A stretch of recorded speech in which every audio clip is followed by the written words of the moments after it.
संत गजानन महाराजांचा आज 147वा प्रकट दिन आहे आणि या प्रकट दिनानिमित्त शेगावातील संत गजानन महाराज समाधी मंदिरात विविध धार्मिक कार्यक्रमांचं आयोजन करण्यात आलंय। राज्यभरातून हजारो दिंड्या शेगावमध्ये दाखल होत आहेत। मध्य प्रदेश, गुजरात आणि राजस्थानातील भाविकही शेगावमध्ये दाखल व्हायला सुरुवात झाली।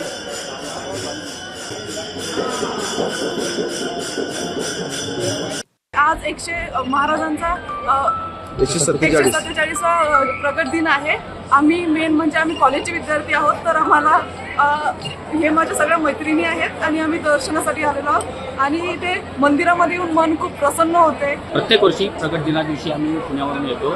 इथं आल्यानंतर जे मनाला समाधान मिळतं ते कुठेही मिळत नाही, कारण इथली स्वच्छता, दर्शन, हे समाधान जे आहे ते फार सुंदर आहे। आज आम्ही काही नाही आहे ह्याच्यात आम्हाला समाधानी ठेव, आमच्या पाठीशी नेहमी उभा राहा, सगळ्यांना चांगली आरोग्य मिळून दे, चांगली बुद्धी मिळून दे आणि धनसंपदा, आरोग्य संपदा सगळ्यांना मिळून दे, सर्व आनंदानं राहून देत, हीच मी महाराजांच्या चरणी प्रार्थना आम्ही उभयता करत आहोत। आणि संजय महाजन आपले प्रतिनिधी सध्या आपल्या सोबत आहेत। संजय, उत्तम व्यवस्था करण्यासाठी या मंदिराची आणि इथल्या संस्थांची ख्याती आहे। कशी व्यवस्था करण्यात आली आहे? हजारो भाविक आज दाखल होत आहेत आणि कसं एकूणच वातावरण आहे शेगावमध्ये? नक्कीच प्रज्ञा, आज श्री संत गजानन महाराजांचा 147वा हा प्रगट दिन आहे आणि यासाठी मंदिर प्रशासनाने अगदी चोख अशी व्यवस्था लाखो भाविकांसाठी केली।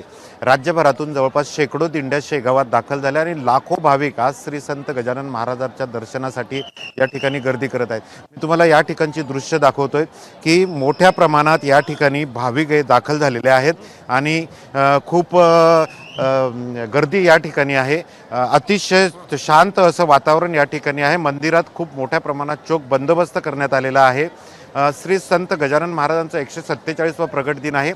खरं तर संत गजानन महाराजांचा जन्म कधी आणि कुठे झाला हे जरी ज्ञात नसलं तरी मात्र माघ वद्य सप्तमीला म्हणजे 23 फेब्रुवारी 1878 साली संत गजानन महाराज शेगावात याच ठिकाणी पहिल्यांदा नागरिकांना दिसले होते आणि त्या दिवसापासून श्री संत गजानन महाराजांचा हा प्रगट दिन साजरा करण्यात येतो। त्यातल्या त्या दिवशी गुरुवार असल्यामुळे, आजही गुरुवार असल्यामुळे खूप मोठ्या प्रमाणात राज्यभरातून या ठिकाणी भाविक दाखल होत आहेत। सकाळपासूनच सकाळी 7 वाजता या ठिकाणी आरती झाली आणि त्यानंतर या प्रगट दिन उत्सवाला सुरुवात झालेली आहे। दिवसभर विविध धार्मिक कार्यक्रमांनी हा उत्सव आता साजरा करण्यात येत आहे। मंदिर प्रशासनाने ही खूप मोठी चोख व्यवस्था या ठिकाणी ठेवण्यात आलेली आहे। पोलिसांचाही खूप मोठा बंदोबस्त आहे आणि भाविक शिस्तीत या ठिकाणी आता दर्शन घेत आहेत। दिवसभर या ठिकाणी विविध कार्यक्रमांनी हा उत्सव आता साजरा करण्यात येत आहे। निश्चित संजय, धन्यवाद दिलेल्या माहितीसाठी।